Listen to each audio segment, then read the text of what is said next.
오늘 주시는 말씀 성도의 영적 전쟁, 성도의 영적 전쟁이라는 제목으로 말씀 증가합니다. 성도 여러분, 인류가 이 땅 가운데 존재하며 시작하면서 다툼의 역사, 전쟁의 역사는 계속해서 반복되며 오늘까지도 끊이지 않고 있습니다. 우리가 잘 아는 전쟁의 한 단면, 러시아와 우크라이나가 아직까지 계속해서 전쟁 중에 있으며 이스라엘과 팔레스타인의 분쟁, 두 나라 간의 분쟁을 넘어서 이제는 이스라엘과 이란과의 전쟁까지 확전되는 양상을 보이고 있습니다. 이렇게 얘기하면 전쟁이 저기 멀리 있는 나라들의 이야기로 들리겠지만 사실은 이 전쟁은 우리하고도 너무 밀접하게 연관되어 있습니다. 우리 남자분들은 다들 군대 갔다 오셔서 잘 아시겠지만 우리는 전쟁이 끝난 것이 아니에요. 종전이 아니라 휴전 국가입니다. 쉬고 있는 중이에요.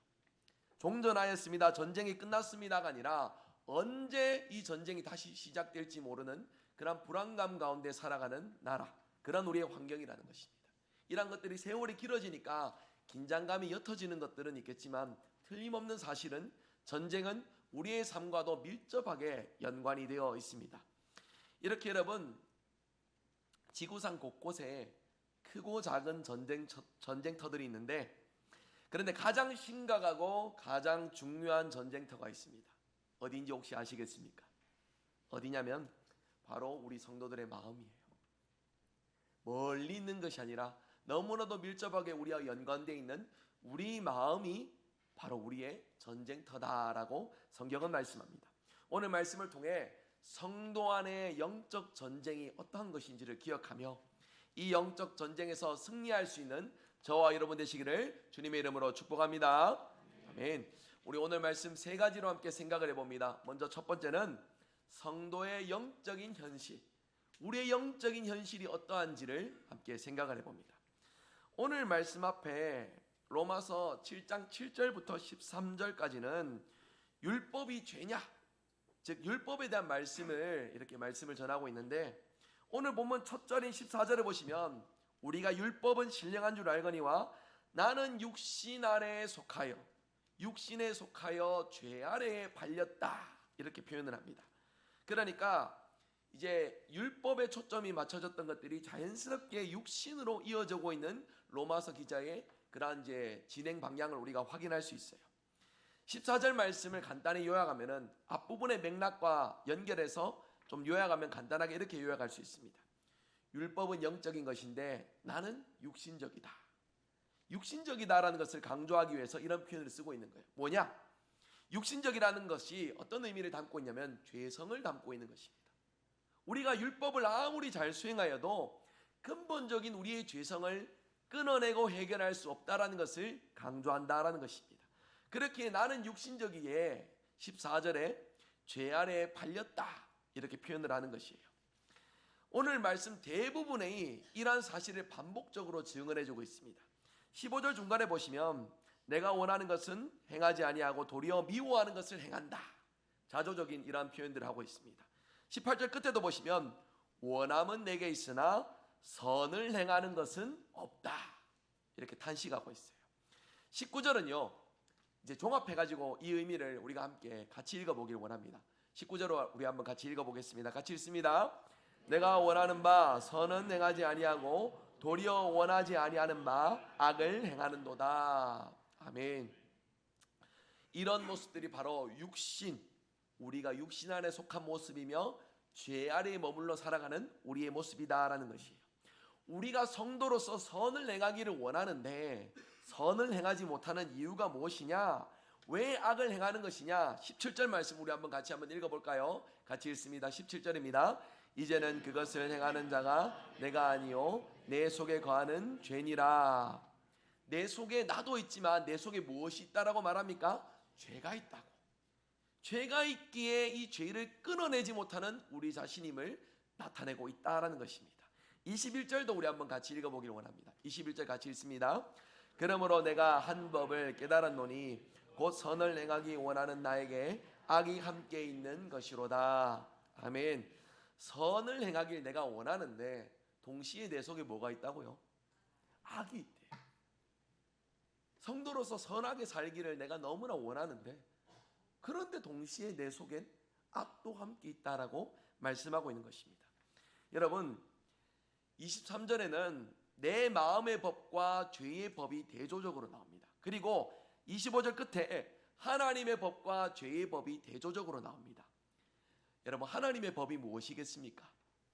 하나님의 능력, 우리 안에 거하시는 성령의 능력을 말씀하는 거지요. 죄의 법은 무엇이겠습니까? 우리 안에 있는 죄의 능력, 무한한 죄의 능력. 여러분, 우리가 죄를 지을 때에 딱 여기까지만 죄를 지어야지 정해놓고 죄를 범할 수 있겠습니까? 아니에요. 죄에 깊이 빠지면은 내가 여기서 이만큼은 절대로 안 넘어가야지 싶으면서도 점차 우리가 죄의 수렁 가운데 빠져들고만은 우리는 죄의 연약한 존재임을 너무나 잘 알고 있다는 것입니다. 이걸 잘 보여주는 게 갈라디아서 5장 17절 말씀인데, 우리 한번 화면을 보시면 같이 읽어볼까요? 갈라디아서 5장 17절 말씀 준비 안 되어 있습니까? 제가 읽어드립니다. 육체의 소욕은 같이 읽겠습니다. 육체의 소욕은 성령을 거스르고 성령은 육체를 거스르나니 이 둘이 서로 대적하므로 너희가 원하는 것을 하지 못하게 하려 함이라. 아멘. 육체의 소욕과 성령의 소욕이 같이 함께 있어서 서로를 대적하므로 우리가 선을 행하길 원하지만은 하지 못하게 한다라고 이렇게 표현을 합니다. 여러분, 이 말씀 속에서 우리는 두 가지 욕망을 확인할 수가 있어요. 먼저는 무엇이냐? 성령의 욕망. 무엇이라고요? 성령의 욕망. 영어 성경에 desire, 욕망이라고 번역되어 있어서 제가 욕망이라 표현을 드립니다. 성경에는 보통 소욕이라고 이렇게 표현이 되어 있어요. 그런데 좀 더 우리 일상 가운데 쉽게 이해하고자 욕망이라는 뜻으로서 한번 좀 표현을 해보고 싶습니다. 성령의 욕망이 우리 가운데 있습니다. 선하게 살고자 하는 마음들이 예수 그리스도를 영접함으로써 우리 안에 꿈틀대고 자리 잡고 있다는 것이에요. 그런데 동시에 우리 안에는 어떤 욕망도 있느냐? 따라해 봅시다. 육체의 욕망. 여러분, 성령의 욕망과 육체의 욕망이 동시에 우리 안에 공존하고 있다라고 성경이 말씀합니다. 질문을 드려볼게요. 예수님을 믿기 전에 이 두 가지 욕망 중에 우리 안에는 한 가지밖에 없었어요. 무엇일까요? 육체의 욕망. 맞습니다. 육체의 욕망, 즉 죄악된 욕망만이 우리 안에 가득했어요. 그렇다 보니까 우리 안에 싸울 일이 없습니다. 욕망대로 살아가니까, 내가 원하는 대로 결정하고 판단하고 누리고 살아가니까 우리 안에 선한 일들을 위한 갈등과 전쟁이 없다라는 것이에요. 흘러가는 대로, 내 욕망대로, 내 바람대로 살아가는 것이 우리의 삶이었습니다. 그런데 우리가 예수님을 믿게 됩니다. 주님을 우리의 주인으로서 고백하며 주님 안에 속해 있음을 고백할 때에 우리 안에 어떤 욕망이 자리 잡습니까? 성령의 욕망. 그래서 우리가 죄 앞에 설 때에 여러 가지 갈등과 불편함과 어려운 마음들을 가지게 되고, 설령 연약하여서 죄를 범했을지라도 편한 마음으로 육체의 욕망의 흐름대로 나아가지 못해요. 계속해서 죄책감이 자리 잡고 이 자리를 벗어나기 위한 어떤 간절함들이 우리 안에 꿈틀대기 시작한다라는 것입니다. 여러분, 갈라디아서 5장 17절 읽은 말씀대로 서로가 우리 마음 안에서 대적한다라고 말씀합니다. 전쟁을 벌이고 있다라고 말씀하고 있는 거예요. 여러분, 이 사실을 통해서 우리가 알 수 있는 것이 무엇인가? 우리가 예수님을 구주로 영접하여서 주님께 속해 있음을 고백하며 성도로서 선한 이들로서 살아가고자 하는 마음이 우리 안에 충만하지만 동시에 우리 안에 무엇이 존재한다고요? 육체의 욕망, 죄의 욕망 또한 함께 존재하고 있음을 성경이 말씀해주고 있다라는 것입니다. 구원받았다라는 것이 다시는 죄를 범하지 않는 것을 보증해 주는 것이 아니에요. 우리가 예수님을 믿고 구원받았고 거듭났다라고 말하지만 여전히 죄의 실상은 우리 가운데 가득함을 성경이 우리에게 말씀해주고 있다라는 것입니다. 여러분, 우리의 실상을 생각하면 너무나도 분명합니다. 예수님을 믿고 구원받았다고 고백하지만 죄의 문제는 도무지 우리 삶에 끊어지지 않아요. 이겨내고 싶고 더 이상 지고 싶지 않고 무너지지 않고 믿음으로 승리하며 살아가고 싶은 것이 우리의 마음인데 도무지 도대체가 죄의 문제는 우리 삶에 끊어지지 않음을 우리가 경험하게 된다라는 것입니다.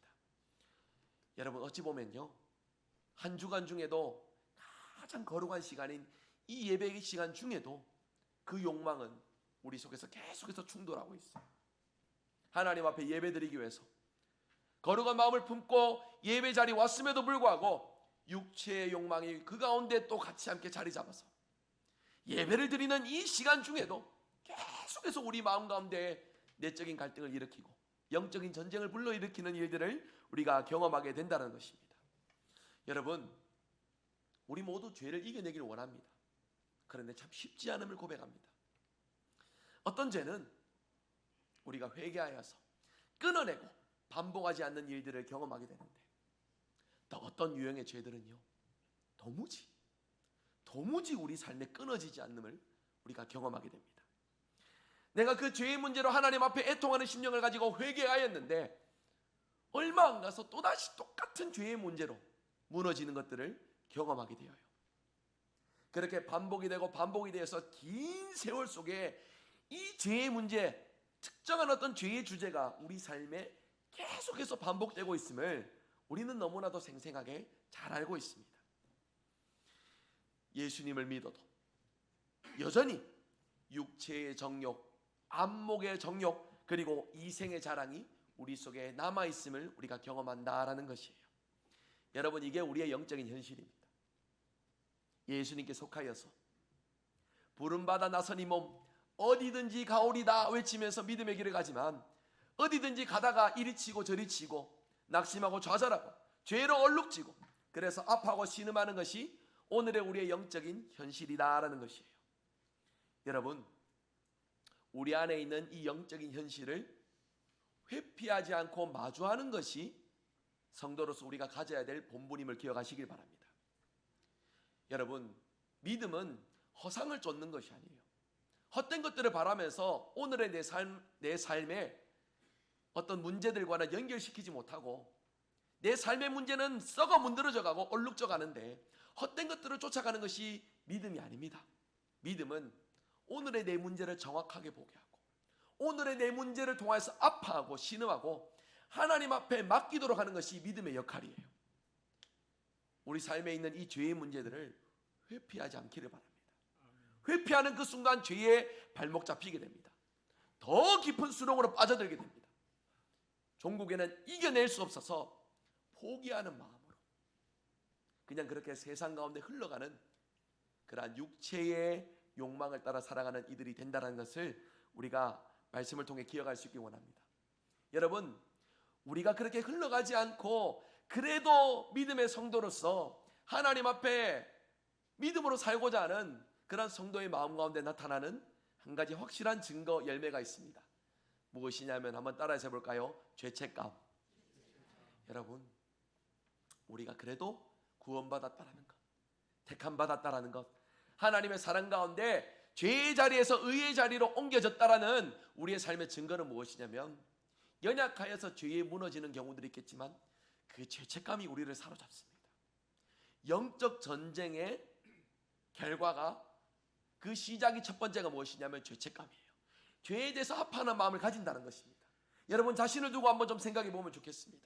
끊어내지 못하는 죄, 반복되는 죄, 그런 문제 앞에서 죄책감도 없이 무너져 있는 나의 현실은 아닌지 오늘 말씀을 통해 우리 자신을 돌아보면서 여러분 하나님 앞에 의롭게 살고자 하는 우리의 마음의 시작은 죄책감이에요.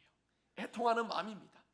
그 마음이 여러분 가운데 가득하셔서 언제든 여러분 삶에 있는 모든 문제들을 끊어내고 돌이킬 수 있는 하나님의 은혜를 경험하며 살아가는 저와 여러분 되시기를 주님의 이름으로 축복합니다. 오늘 말씀 두 번째입니다. 우리가 말씀을 통해 생각할 것은 성도는 이 땅에 사는 동안에 아무도 이러한 영적인 현실에서 벗어날 수 있는 자가 없다라는 거예요. 우리가 살아있는 동안에 죄와 싸워서 갈등하면서 이 죄를 짓는 이 영적인 현실에서 벗어나고자 발버둥 치는데 벗어날 수 있을까요? 없습니다. 벗어날 수가 없어요. 살아있는 동안에는 불가능합니다. 요한일서 1장 10절 말씀 우리 화면을 띄워주시고 우리 한번 천천히 같이 읽어보겠습니다. 같이 읽습니다. 만일 우리가 범죄하지 아니하였다 하면 하나님을 거짓말하는 이로 만드는 것이니 또한 그의 말씀이 우리 속에 있지 아니하리라. 아멘. 우리가 범죄하지 아니하였다라고 한다면은 나는 신앙생활 너무 잘해서 이제는 죄가 없다, 죄의 문제에서 자유하다라고 한다면은 그것은 하나님을 거짓말쟁이로 만드는 것이다 라고 성경은 말씀해요. 한마디로 뭡니까? 그런 생각과 마음은 틀렸다는 겁니다. 올바른 생각이 아니라는 것이에요. 그래서 칼빈이 이렇게 말했어요. 완전한 성화는 현세에서 이 땅을 살아가는 동안에는 불가능하다, 어렵다, 그렇게 표현을 했습니다. 여러분, 우리가 열심히 신앙생활을 한다고 해서 신령한 은사를 받고 많은 체험을 하고 많은 봉사와 헌신을 가진다고 해서 내가 열심히 기도한다고 해서 내가 이 정도면 되었다, 이만하면 되었다 싶은 그런 생각, 마음을 가지면 될까요? 안 될까요? 안 됩니다. 그 순간, 만족하는 그 순간, 내 스스로 안위를 가지는 그 순간 우리는 다시금 죄의 문제, 죄의 유혹에 다시금 깊이 빠져드는 일들을 경험하게 된다는 것이에요. 여러분, 이 죄의 문제는요, 저나 여러분이나 연약한 우리 모두가 다 동일하게 안고 있는 문제입니다. 이 문제가 무슨 목회자라고 해서 자유하며 평신도라고 해서 더하며 그렇겠습니까? 아니에요. 여러분, 한 번씩 설교하는 중에 제가 이제 배울 때 이렇게 배웠습니다. 말씀을 전할 때에 제 입술로, 제 생각으로, 제 마음으로 전하지만 선배 목사님이 이렇게 얘기하더라고요. 니도 저 앞에 앉으라고. 무슨 말이냐면 제가 이렇게 전하고 있지만 저도 이 말씀 아래에 순종하고 말씀 앞에 깨달음을 가져야 될 존재라는 것입니다. 그렇지 않습니까? 그런 제가 이 말씀 전할 때에 내적 갈등이, 영적 전쟁이 얼마나 심하겠습니까? 마음으로는 의롭게 살고 싶은데 그렇게 살아가지 못하는 현실이 얼마나 많겠습니까? 그 문제를 안고서도 말씀을 전하고 있으니까 설교가 쉽겠습니까? 말씀 전하다가 보면은 너무너무 부끄럽고 답답한 순간들이 한두 번이 아닙니다. 여러분, 제가 뭔가 영적으로 건강하고 믿음으로 잘 살아가서 이 설교를 하는 것이 아니에요. 저도 똑같이 이 말씀 앞에 깨달음을 가져야 되고 순종해야 될 존재라는 것입니다. 우리가 중직을 받았다고 했거나 어떤 죄의 문제를 해결했다고 하거나 그런 어떤 경험들로 인하여서 완전한 믿음을 보장받을 수는 없습니다. 날마다 하나님 앞에 우리 자신을 치고 낮은 마음으로 하나님의 은혜를 구하는 그 마음이 아니라면, 한순간이라도 내가 이 정도면 되었다 싶은 마음으로서 신앙생활을 한다면 죄의 문제는 우리의 삶에 또다시 반복되고 우리를 지배한다라는 것입니다. 여러분, 예를 들어 봅니다. 성경 인물 중에 자주 우리가 거론하는 인물들이 있잖아요. 자주 거론하는 이유가 있지 않겠습니까? 믿음의 신실한 모습, 귀한 모습이 있으니까요. 주로 언급되는 인물들이 누굽니까? 그 중에 한 사람 한번 생각해 보면 다윗. 항상 우리가 다윗 이야기를 많이 하는 편인데 하나님이 다윗을 두고 너무나 멋진 표현을 하셨어요. 하나님 마음에 합한 사람. 성경을 보세요. 그 어느 누구도 이런 표현을 들은 사람이 없습니다. 참 귀한 인물이죠. 그런데 그런 다윗이지만, 그런 다윗인데도 죄로 인해 넘어진 적이 없습니까? 그의 마음 가운데 죄의 문제가 없었습니까? 그의 삶에 죄의 실상이 없었습니까? 그렇지 않다는 것이에요. 어찌 보면은요, 우리가 상상조차 할 수 없는 심각한 죄의 문제에 빠졌던 다윗입니다. 욕망에 사로잡혀서 누군가를 죽게 만들고 부당한 일들을 서스럼 없이 행하고, 그러면서도 다른 사람들은 아무도 모르겠지 싶은 어떤 심산, 자신의 어떤 성과와 업적을 높이기 위하여서 하나님이 금하셨던 인구조사를 행함으로써 내 지적을 자랑하고 내 능력을 자랑했던 교만의 죄까지, 다윗이 범하였던 죄가 한두 개입니까? 여러분, 우리가 이런 다윗의 실상을 생각하면서 오늘의 우리의 삶을 두고 기도할 때에 죄라는 영적 전쟁의 대상이 우리 안에 있으면 항상 자각해야 돼요. 항상 우리가 기억해야 됩니다. 여러분, 이런 사실을 로마서 7장 후반의 이 말씀에서 우리에게 말씀해 주고 있는데, 여러분 오늘 이 말씀이 제가 신학교에서 배우기로 성경에 있는 원문 해석 중에 제일 어려운 본문 중에 하나라고 말씀을 합니다. 왜냐하면요, 온통 자조적인 얘기밖에 없는 거예요. 탄식하고 뭔가 괴로워하는 절규밖에 없기 때문에 성경학자들끼리 이런 내용들, 이런 류의 논쟁들이 있습니다. 뭐냐면 오늘 본문에 나오는 내가, 나 이렇게 말하는 대상이 바울인지 아닌지에 대한 논쟁도 있고요.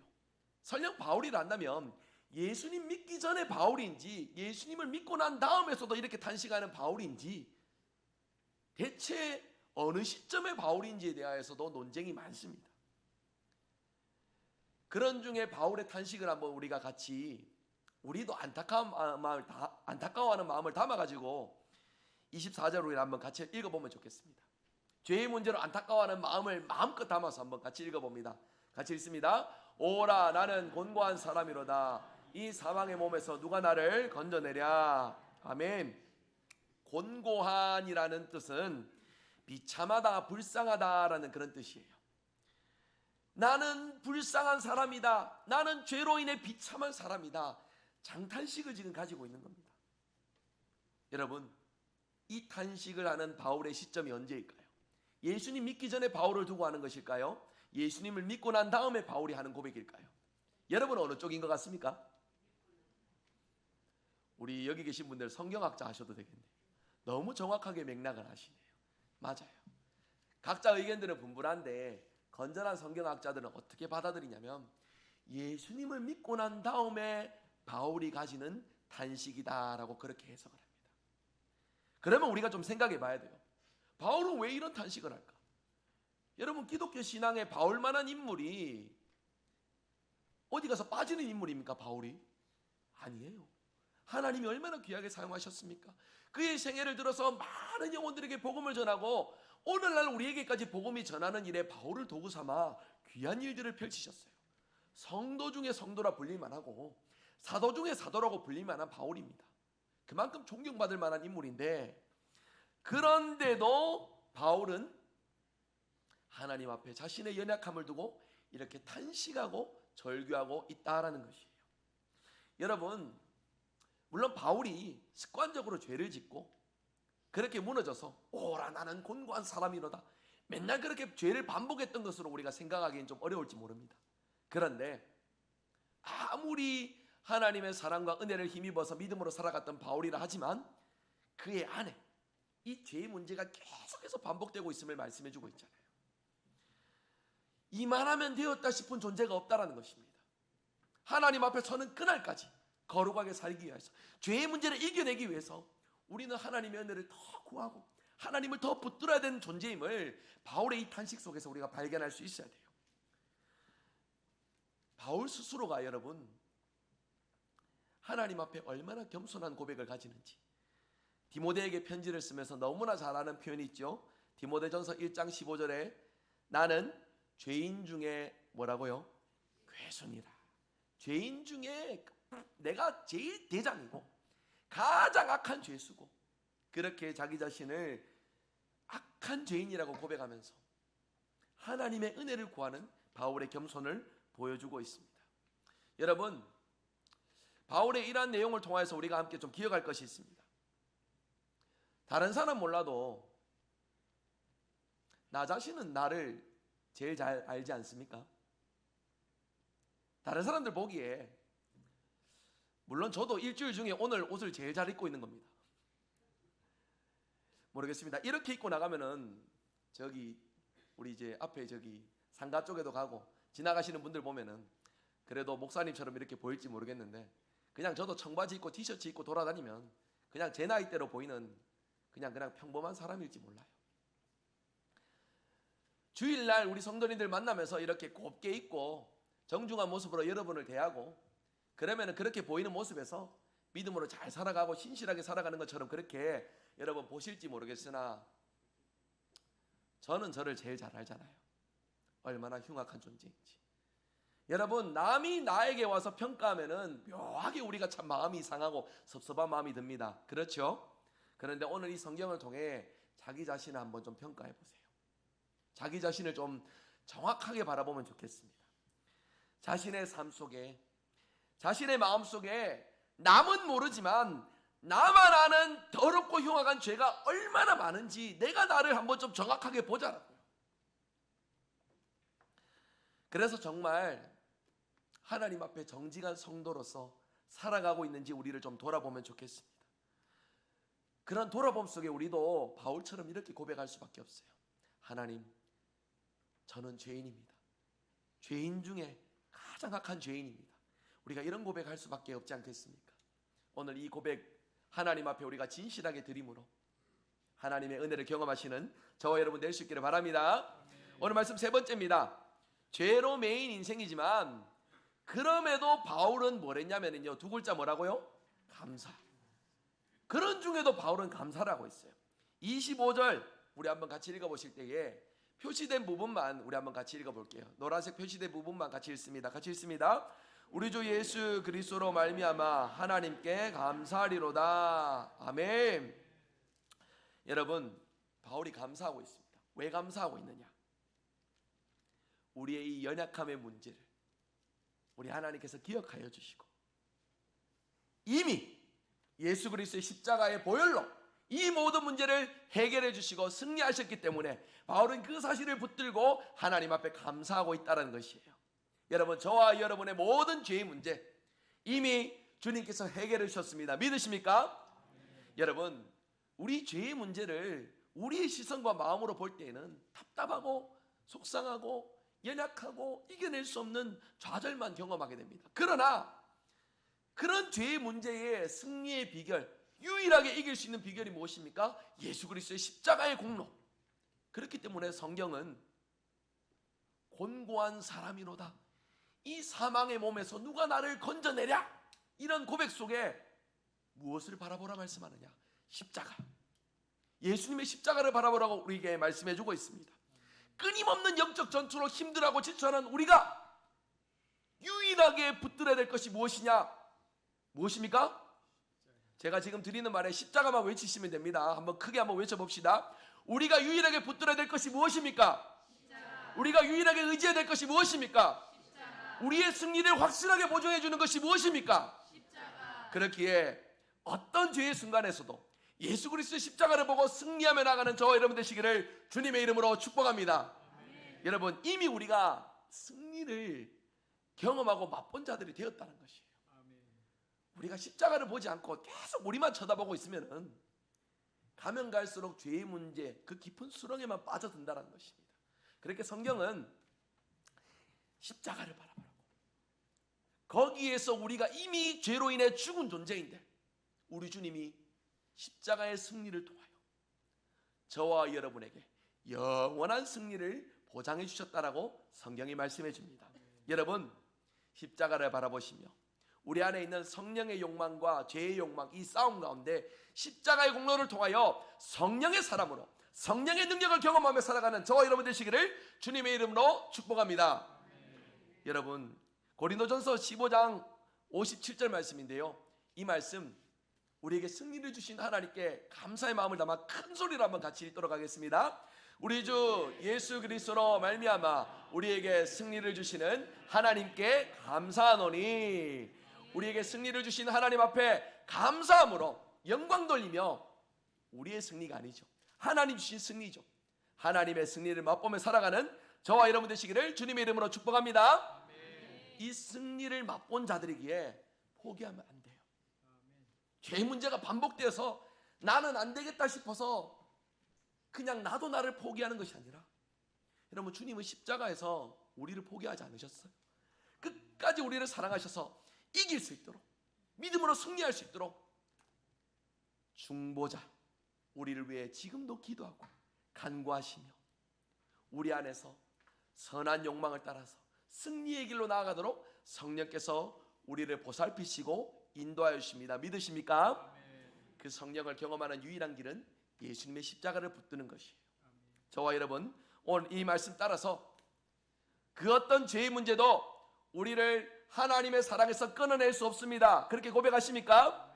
십자가를 붙들고 믿음으로 승리하며 나가는 저와 여러분 되시기를 바랍니다. 오늘 말씀을 맺으면서요, 여러분, 예수님을 믿어도 죄의 문제가 반복될 수밖에 없는, 우리는 참 연약하고 너무나도 공고한 자들입니다. 누가 이 사망의 몸에서 우리를 건져내랴? 누가 우리를 도울 수 있을까? 예수님밖에 없는 줄 믿으시길 바랍니다. 주님의 십자가를 바라보는 자, 주님의 십자가를 의지하는 자, 그에게 세상이 감당치 못하는 놀라운 힘과 권능을 베푸셔서 우리를 죄의 사슬에서 끊어주시고 영원한 승리를 맛보도록 인도하시는 주님의 손길을 오늘 지금 이 자리에서 경험하며 믿음으로 나아가시는 저와 여러분 되시길 바랍니다. 이것은 멀리 있는, 저기 멀리 보이는 어떤 사건이든지 개념이든지 지식이 아닙니다. 오늘 나의 실상이 되어야 합니다. 주님의 승리는 오늘 나의 승리가 되어야만 합니다. 주님의 십자가를 붙들 때에 이 승리를 우리에게 주시겠다 말씀해 주셨습니다. 우리의 고단한 이 영적 전쟁의 상황에서 주님 주시는 십자가의 승리를 붙들어서 오늘도, 이번 한 주간도, 앞으로의 모든 생애도 주님 주시는 능력으로 승리하며 나가시는 저와 여러분 되시기를 주 예수 그리스도 이름으로 축복합니다. 아멘.